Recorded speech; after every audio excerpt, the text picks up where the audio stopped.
this is the test right here. This is the whole test. So this right here there's no special handling requirements, no refrigeration needed. You can take this, you can just put it in the back of a plane, you put it in the service center, you can store it at regular temperature, and so there's no special handling requirement with this test. So there's two sides. The first side is we're going to prepare our sample. So we go in ahead and we pulled our fuel sample right here. It's our fuel sample.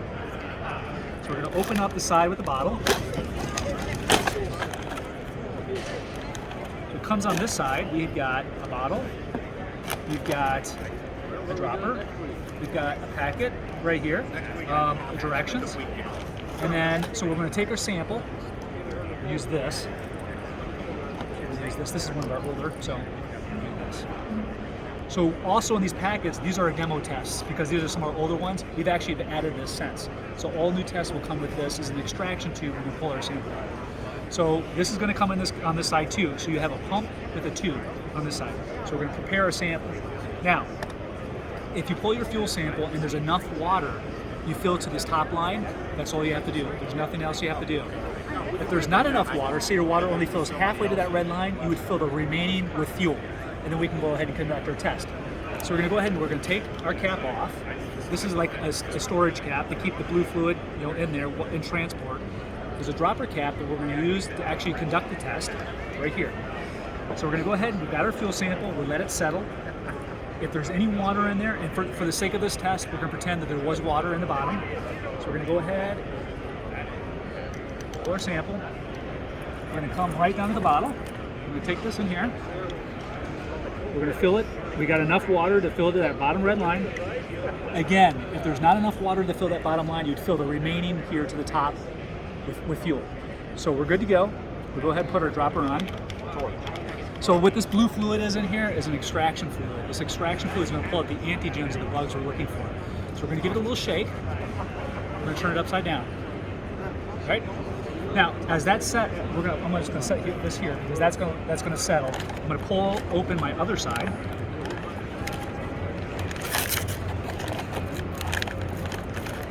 And this is the test paddle. Right here. This here. So this has been settling. So now if there was fuel in here, because water is heavier than the fuel, this blue fluid will actually settle out in this rim and eventually into the cap. Probably can see it there. Now, because it's water, you don't have to let it settle. We can go ahead and conduct our test. So what we're going to do is we're going to put 4 drops on a piece of paper towel to make sure there's no fuel residue, because all we're doing is testing the blue fluid. Now we're ready to conduct our test. So we're going to go ahead and put 4 drops in each one of these wells.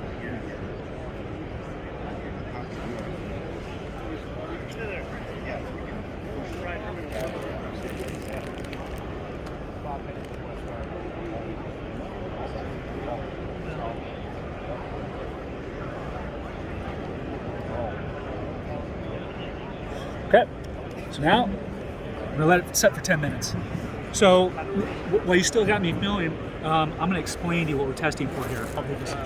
So we're testing for here. So we have a low side and a high side. On the horizontal, it says bacteria and bacteria, and then on the middle wells, fungus and fungus. So these top two wells right here, we're testing for 120 different families, their genus and species of funguses, molds, yeasts, and bacteria.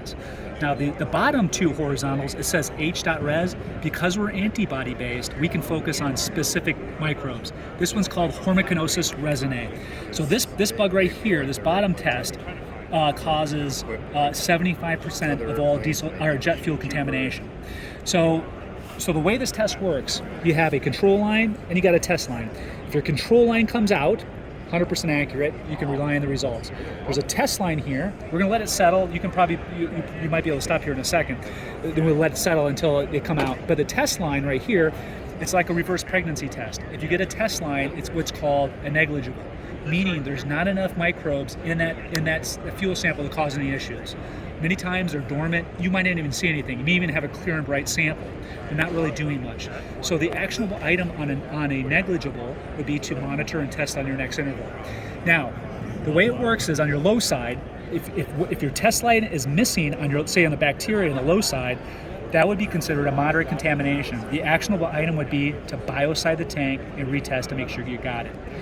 Now, if both test lines on the low side and high side for the bacteria are missing, That'd be considered a heavy contamination. Actionable item would be to biocide the fuel, or remove the fuel, biocide it, clean the tank out, make sure you got everything, and then retest. So this is the test in a nutshell. We're gonna let it sit here for a minute. We're gonna let it come out, and then you can stop it here for a second. Go. So we also, unlike the other methods that are in the market, we have a data component to the test. What you'll do is you do the test, you'll visually read it with your eyes, and we look at the results. We got our test lines on every single one. That means we have a negligible. So this result is, hey, the actionable item is just monitor and test on your next interval. Now, we also have the phone app that will actually read this data. It creates reports and gives you historical trend tracking. We can start tracking tail numbers. So we'll go ahead and log in. I'm just gonna go ahead and log in real quick.